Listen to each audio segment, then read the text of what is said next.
Hello दोस्तों, आज जो हम बात करने जा रहे हैं कंप्यूटर फंडामेंटल को लेकर। तो कंप्यूटर फंडामेंटल के पूरे बेसिक नोट्स बनाए हैं और इस कंप्यूटर फंडामेंटल के बाद मैं आपको पूरी की पूरी एसेरीज साथ ही साथ विनवर्ड, एक्सेल, पावर पॉइंट ये सब क्लासेस भी हम लेके चलेंगे। तो अगर आपको वीडियो अच्छी लगे प्लीज़ वीडियो को अंत तक देखिएगा क्योंकि बहुत ही बेसिक नॉलेज आपको समझाने जा रहा हूँ और बहुत ही इंपॉर्टेंट नॉलेज देने जा रहा हूँ। तो अंत तक वीडियो को ज़रूर देखिएगा। वीडियो अच्छी लगे तो प्लीज़ वीडियो को लाइक कीजिएगा, साथ ही साथ चैनल को सब्सक्राइब कर लीजिएगा क्योंकि इस तरह की वीडियो आपको मिलती रहेंगी। तो चलिए हम स्टार्ट करते हैं देर ना करते हुए। तो हमारा जो आज का टॉपिक है वह है कंप्यूटर फंडामेंटल। तो अगर हम बात करें कंप्यूटर की तो सबसे पहले हम कंप्यूटर की बात करते हैं। Computer is an electronic device which takes raw data.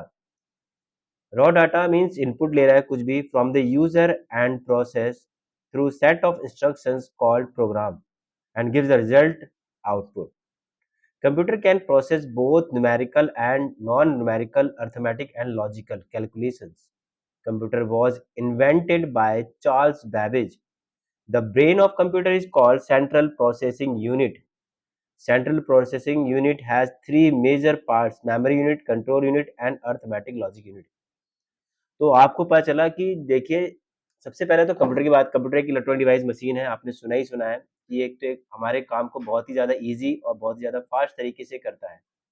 लेकिन जो कंप्यूटर में एक प्रोसेस है यानी कि जिसको हम बोलते हैं सीपीयू, सेंट्रल प्रोसेसिंग यूनिट, ये थ्री टाइप्स मतलब थ्री तरीके मतलब तीन तरीके से बोला जाए तो तीन तरीके से ये वर्क करता है। पहला जो वर्क करता है सीधा कंट्रोल यूनिट, दूसरा है हमारे पास अरिथमेटिक लॉजिक यूनिट यानी कि एएलयू, उसके बाद है सीयू कंट्रोल यूनिट, थर्ड है मेमोरी। जैसे हमारा ब्रेन है, जिस तरीके से हमारा ब्रेन वर्क करता है इसीलिए सीपीयू को भी क्या कहा जाता है, ब्रेन ऑफ द कंप्यूटर कहा जाता है। तो सीपीयू भी एक तरह से ब्रेन की तरह वर्क करता है। जैसे कि हमारा जो माइंड है वह पूरी तरह से बॉडी को कंट्रोल करता है, उसी तरह से सीपीयू भी कंट्रोल करता है पूरे सिस्टम को। दूसरा हमारा मेमोरी, हम स्टोर किसी भी चीज को स्टोर करके रखते हैं। मेमोरी हमारा क्या करता है, माइंड क्या करता है, स्टोर करके रखता है। इसी तरीके से सीपीयू भी क्या करके रखता है, स्टोर करके रखता है। तीसरा कैलकुलेशन करने में बहुत ही ज्यादा इजी रहता है, कुछ भी इजीली कैलकुलेट कर लेता है। तो उसी तरह से सीपीयू भी जो है इसको इजीली कैलकुलेट कर लेता है। चलिए नेक्स्ट पे पढ़ते हैं। तो हमने जैसे कि हमने सीखा कि सीपीयू तीन प्रोसेस से हमारा वर्क करता है। पहला है कंट्रोल यूनिट, दूसरा है अरिथमेटिक लॉजिक यूनिट और थर्ड है हमारे पास मेमोरी यूनिट। इसके बारे में हम डिस्कस कर चुके हैं। नेक्स्ट हम आते हैं major parts of a computer. अगर हम मेजर पार्ट्स ऑफ कंप्यूटर बोले तो CPU, keyboard, mouse, monitor and continuous power supply unit. एक पावर सप्लाई का होना भी बहुत ज्यादा जरूरी है। एक्सटर्नल डिवाइस फॉर कंप्यूटर्स की बात करें are classified into three categories. First input device, second is output device and third is peripheral devices, जिसको प्रोसेस करने में हेल्प करता है। जैसे कि इनपुट अगर हम बात करें, इनपुट क्या है, कीबोर्ड है, माउस है, ये सारे हमारे क्या है, इनपुट डिवाइस है। आउटपुट की बात करें तो हमारा प्रिंटर है, मॉनिटर है, स्पीकर है, ये हमारे आउटपुट डिवाइसेस हैं जो कि क्या करते हैं, ये हमें आउटपुट देने में हेल्प करते हैं। क्लियर है। इनपुट डिवाइस जैसे कि हमने भी डिस्कस किया, तो इनपुट डिवाइसेस क्या है, कीबोर्ड है, माउस है, लाइट पेन है, ऑप्टिकल मार्क है और reader, optical character reader and microphone and track ball, ये सारे के सारे हमारे क्या होते हैं, इनपुट डिवाइसेस होते हैं। तो जैसे कि आपको यहाँ पे शो हो रहा है कि एक पिक्चर के माध्यम से इनपुट डिवाइसेस ऑफ कंप्यूटर क्या है, माउस है, कीबोर्ड है, जॉयस्टिक है, स्कैनर है, वेबकैम है, microphone, track ball and bar code scanner, ये सारे के सारे क्या है, इनपुट डिवाइसेस है। नाम से ही और पिक्चर से ही आपको क्लियर हो रहा है कि किस किस यूज के लिए आते हैं ये। माउस, सिंपल सी बात है कि हम जो माउस यूज करते हैं जिसमें हमारे पास थ्री पॉइंट्स होते हैं, first, right, left and right and scroll बार जो बीच में सेंटर में होता है। कीबोर्ड, जॉयस्टिक गेम के लिए मोस्टली यूज करते हैं, स्कैनर स्कैन के लिए, वेबकैम वीडियो मेकिंग के लिए, माइक्रोफोन रिकॉर्डिंग के लिए जैसे कि मैं अभी माइक्रोफोन यूज कर रहा हूँ, ट्रैक बॉल हम गेम के लिए यूज करते हैं, बार कोड स्कैनर किसी चीज को स्कैन करने के लिए हम यूज करते हैं। बात करते हैं नेक्स्ट हम आउटपुट डिवाइसेस की। आउटपुट डिवाइस में हमारे पास जैसे कि पहला मॉनिटर है, मॉनिटर में हमारे पास थ्री टाइप्स में सीआरटी, एलसीडी, एलईडी है। नेक्स्ट है प्रिंटर, प्रिंटर में हमारे पास दो कैटेगरी हैं, सॉरी चार के फोर कैटेगरीज हैं। पहला है laser printer, inkjet printer, dot matrix printer and line printer, ये प्रिंटर के हमारे पास है। नेक्स्ट हमारे पास प्लॉटर है जो कि फ्लैट बेड एंड ड्रम के रूप में आता है हमारे पास। नेक्स्ट है स्पीकर। तो ये हमारे सारे सारे क्या होते हैं, आउटपुट डिवाइसेस होते हैं। नेक्स्ट यहाँ पे आउटपुट डिवाइस के कुछ पिक्चर्स दे रखे हैं जैसे कि monitor, printer, speaker, headphone, projector, video card, track ball and plotter, ये सारे सारे हमारे क्या होते हैं, आउटपुट डिवाइसेस होते हैं। नेक्स्ट हम बात करें एएलयू, यानी कि हमने एएलयू की बात कर रहे थे। एएलयू क्या हमारे पास है? Arithmetic logic unit. अभी किस तरीके से क्या वर्क करता है, जैसे कि एक डायग्राम के हिसाब से बना हुआ है। सीपीयू 3 तरीके से वर्क करता है, ALU, memory unit, control unit.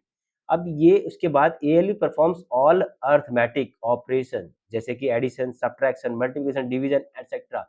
सारी जो कैलकुलेशन होती है वो एएलयू के माध्यम से होती है। And logical operators, comparisons, greater than, less than etcetera. ये सारा का सारा वर्क किसके होता है? अरिथमेटिक लॉजिक यूनिट का। नेक्स्ट हम बात करें कंट्रोल यूनिट यानी कि सीयू।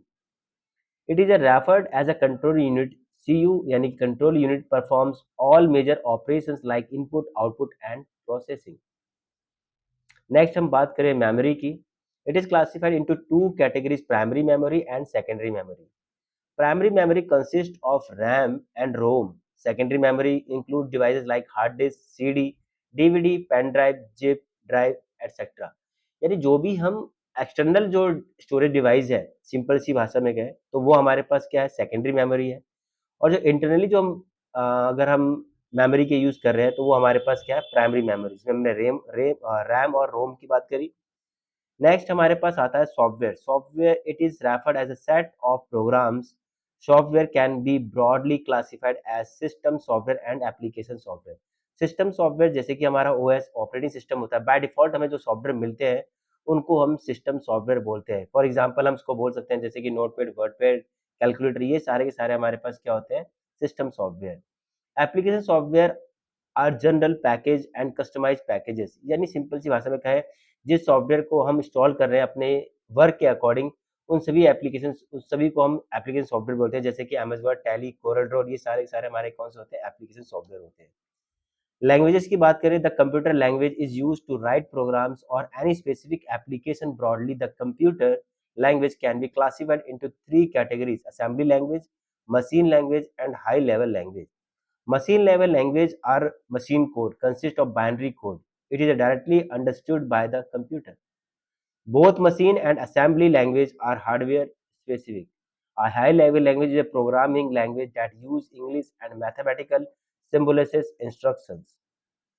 अब हम बात करें कंपाइलर की, तो कंपाइलर क्या करता है? सोर्स प्रोग्राम होता है, कंपाइल करता है टारगेट प्रोग्राम और उसके बाद कुछ एरर आता है तो उस मैसेज को भी शो करता है। उस कंपाइलर की हेल्प से हम उसको कंपाइल करते हैं।